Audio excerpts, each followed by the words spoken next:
I repeatedly think, I will become. What I repeatedly feel, I will experience. What I repeatedly imagine, I will create. All the things you see around us, they are in somebody's imagination at one point of time. By repeating that imagination, it was created. Yes, everything begins from mind. So these are the principles of positive thinking. If I want to change my level of happiness or unhappiness, whatever, I must learn to think correctly first.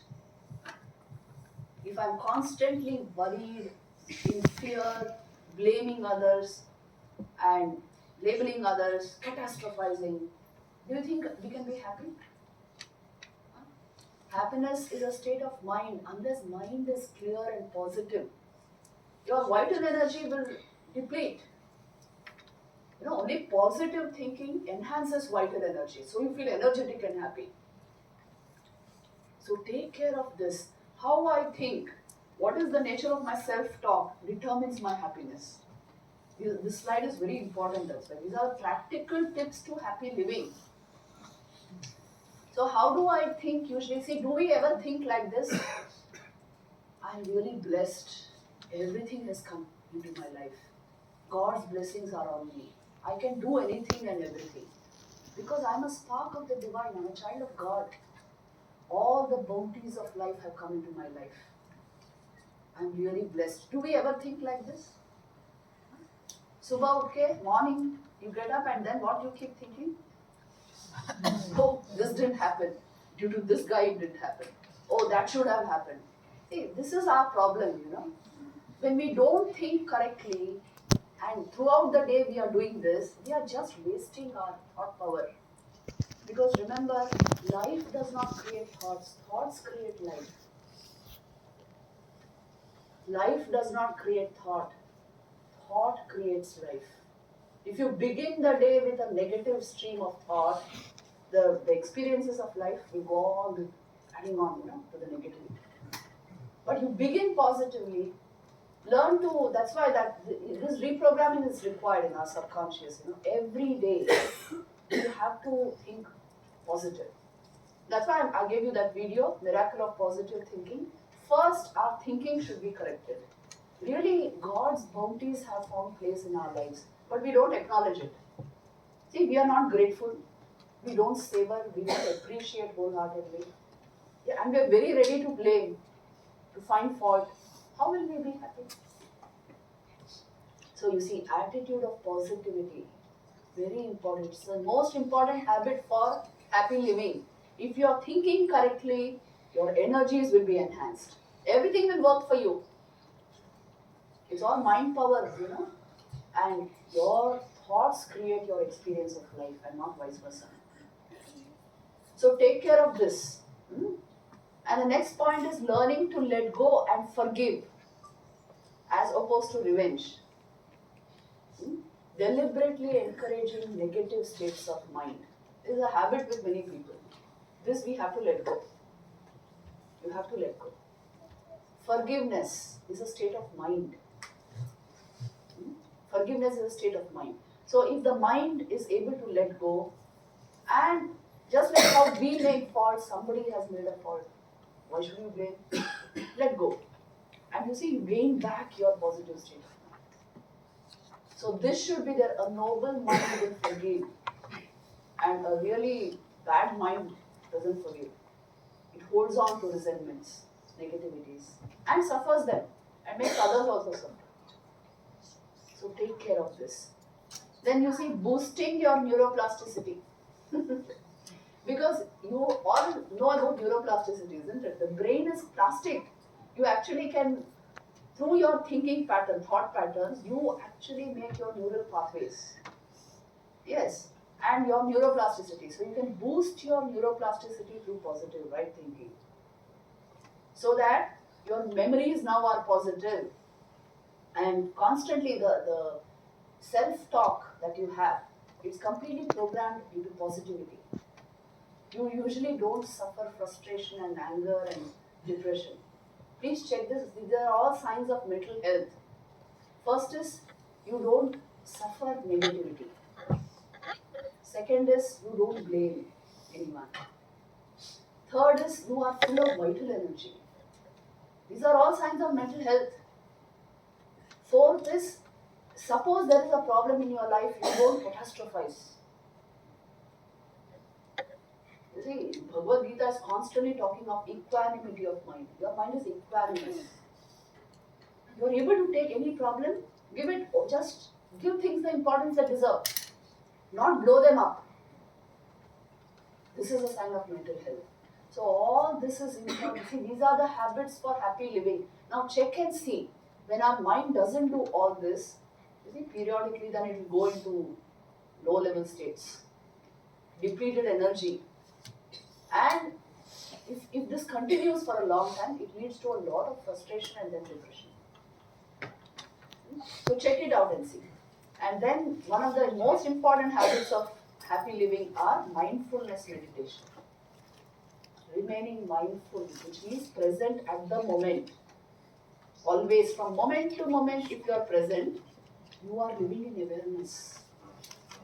Not in the stupidity of some silly thought. This is very important for happy living. Mindfulness meditation. Why this is so common, today all over the world. In fact, even therapies are based on this. You have heard of CBT? They are all based on mindfulness meditation. You must live moment to moment in awareness. Not in some worrisome train of thought.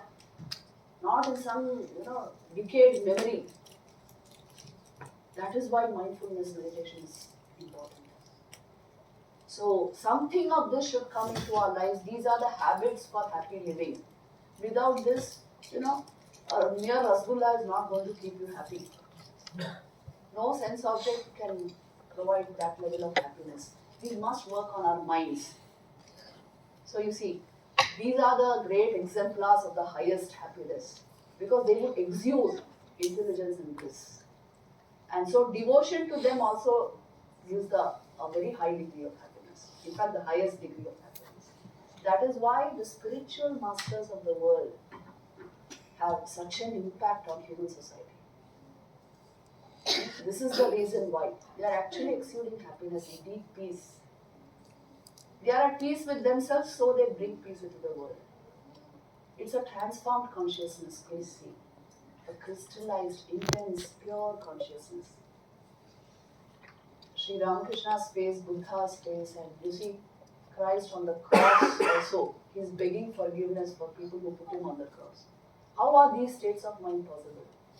Such inner integrity. So, these masters show us the levels of happiness possible. So, even devotion to them, I told you, devotion will yield a lot of happiness. So, you see the conclusions of yoga now. These graphs you should understand and you'll get a lot of information out of them. See, look at the first graph, A. This is our normal state where you see we are up when good things happen, we are down when bad things happen. Our emotions keep fluctuating like this, up and down. But there's always a base level of happiness to which we come back. Okay? Now what yoga does is, you see that's a mapping of happiness over time, the first graph. What yoga does is, it will raise this base level of happiness, okay? So high that now you see your fluctuation goes down. There's a scale for this. You might have heard of the Panas scale. A positive and negative effect schedule. It's actually taught. We used to teach this at IIT Delhi.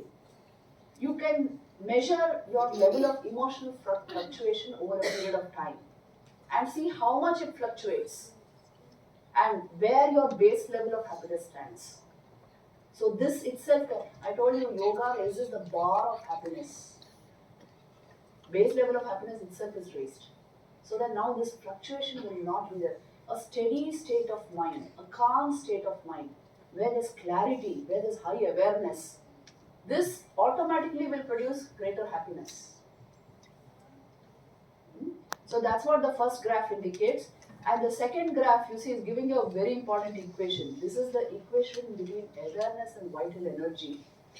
The higher your vital energies, you know, the clearer will be your awareness. The greater will be your awareness. Which means what? When you are vitally alive, you are deeply aware. Is this true? Do you feel it? See, you have to check your own system and see if it's true. When you are vitally alive, you feel deeply aware. When we are vitally, completely compromised vitality, not at all depleted vital energies, you feel dull, indolent. Tamas it's called. But when you're vitally vigorous and alive, you will become deeply aware. That is what the graph indicates. This was all created for IIT students, so it's all made into graphs. But this is what Yoga, Vedanta are trying to tell us, these philosophies. How to generate that level of vitality, and you have to regulate life a bit. Make it sattvic. Make it committed to the higher purpose of life. Now look at graphs C and D. These are the most important graphs because they are giving you the actual relationship between happiness and your awareness. The graph C says that you see, as your awareness increases, clarifies, intensifies, your happiness will automatically increase. And if awareness is poor,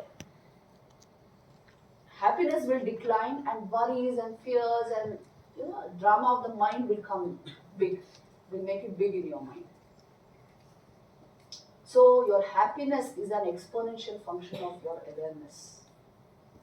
If there is poor awareness, you cannot be happy, even if you have 1,000 objects around you. Yes? See, today's consumeristic culture is about, collecting more and more objects. I have 2 cars, but my neighbor has 3, so I should have 4. If this is the philosophy of life, then we have not understood the fundamentals of our own system, how happiness is generated. Happiness is an exponential function of awareness. It has nothing to do with objects. This doesn't mean you should not bring objects into your life. You may bring them, but we are not a slave to them. Not that my happiness depends on them. My happiness actually depends on the clarity of my awareness. If it is, I'm deeply aware and clear within myself, I will be blissful. Even without objects. So you see, this is the great glory of Vedanta. It makes you independent of everything. Your happiness, your stability, your understanding, your awareness is completely in your hands. Your life is actually in your hands. And no object or no relationship, no other person can actually dictate your inner world. So take care of this. These are the conclusions of yoga. Now let me go a bit into this. You see, Vedanta has its own way of studying happiness. This is drawn from the Mandukya Upanishad. You might have heard of these ideas. There are 3 states which all of us universally experience. Jagrat, Swapna and Sushupti. The waking state, dreaming state and the deep sleep state. Right? All of us experience that. So what is the waking state like? Where your senses are fully active, the mind is fully active. The Swapna, dream state is where the senses are closed, but the mind is active, the subconscious mind, right? In the dream state.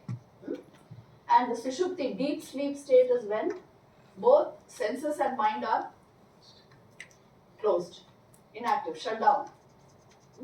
And yet, in deep sleep state, you experience great happiness, restfulness, peace. In fact, we can't do without that state. So what is it that experienced that? When mind and senses had shut down, who experienced it? So think and see. This is the question which Mandukya. I have put it very simply. In a very simple way, I am presenting something very profound. This is, the understanding born of Mandukya Upanishad. It is one of the best Upanishads, the most shortest Upanishad, but giving the most profound truth. Who experienced the deep sleep state and the restfulness of that state? Because after you get up, what you say is, Sukham aham asvatsam na kinchid maya vedisham, which means I experience great restfulness, peace within myself. I can't do without deep sleep. Who experienced it? So you were very much present even when mind was shut down. That is why you are the consciousness apart from mind.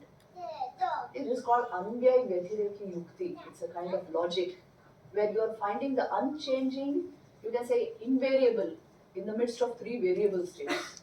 The invariable is your own consciousness.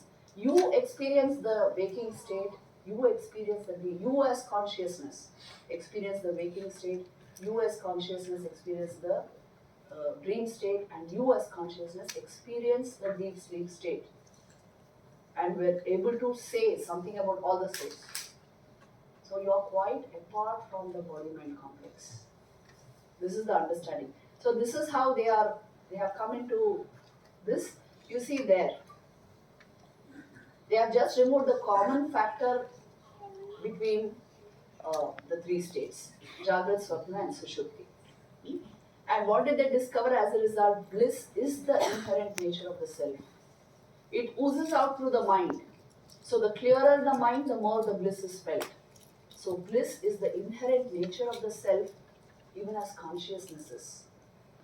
That is why they say that your very nature is bliss. And all the misery that we feel is the making of our minds. If the mind is not clear and if it's jaded, wrongly conditioned, it will go on giving us miserable states. But our very nature is bliss. You see, that's why training of mind is required.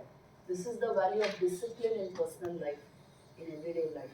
Without a disciplined life, you will not taste the higher levels of happiness. It is that simple. We keep on saying sadhana, sadhana, sadhana. All sadhus will keep telling you this. Why do they say this? Training of mind is required. Application of mind is required in the right direction. Then only higher levels of awareness and happiness unfold. Otherwise, we are simply trapped, in the sense world, isn't it? So you see, these are all very profound ideas from the Upanishads, which we have made it very simple, presented to you in a very simple form. Without discipline, without focus, without raising vitality, nobody can achieve these levels of happiness. Human life is such, you can make anything out of it. You can make anything. You can make a heaven out of hell and a hell out of heaven. Isn't it? Milton said this. And, Mark Twain said something very interesting. He once said, my life is miserable due to incidents which never happened.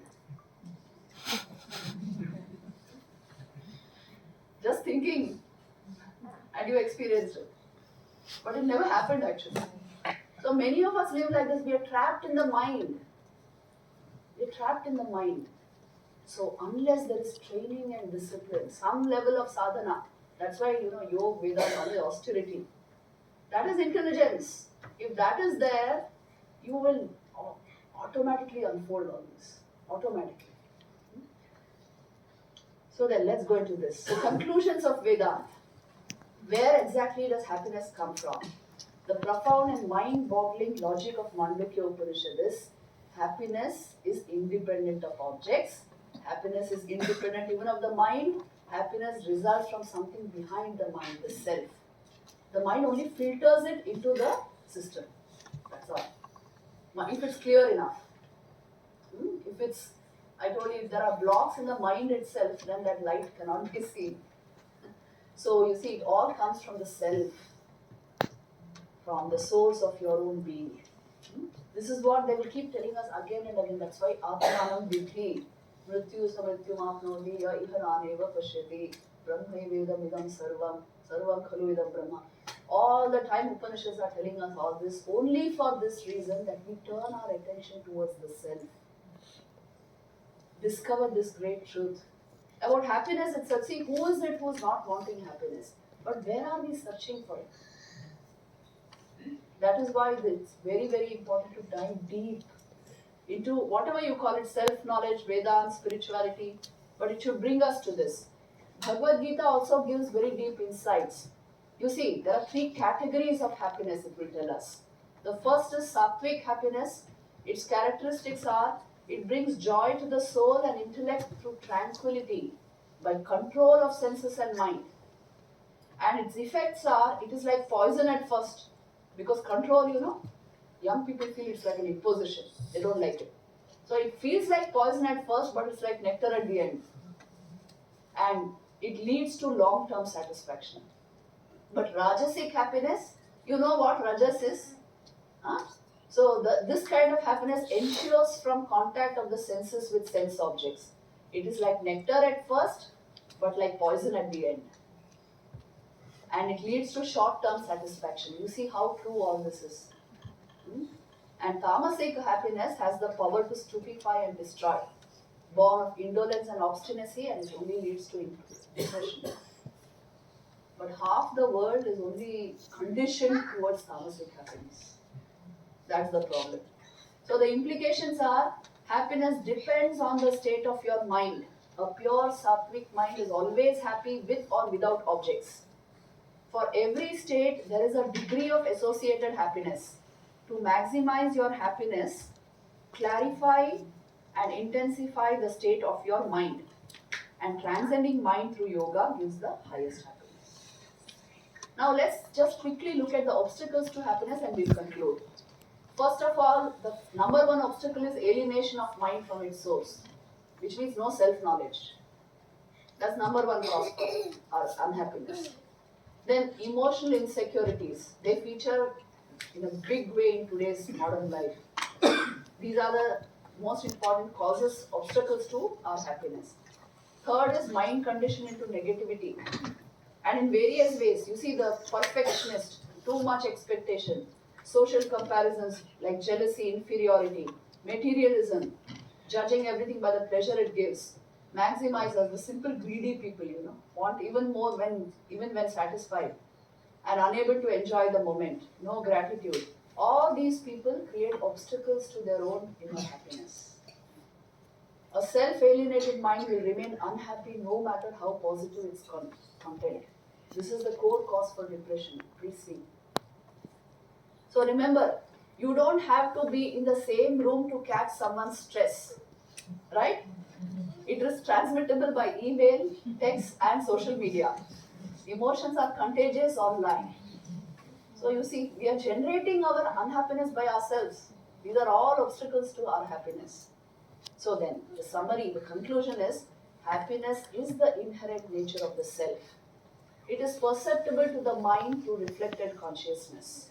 So happiness is a state where normal awareness is cleansed and heightened. Happiness is completely independent of objects. And lower and cheap forms of delight can be got easily, but higher and fulfilling happiness requires discipline.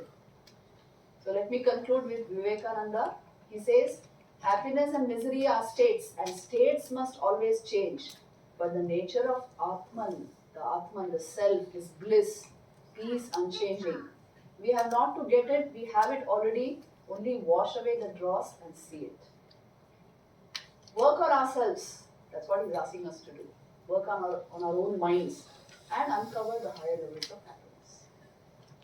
So I hope you got something out of this presentation. I would like to conclude it here and open the forum for questions.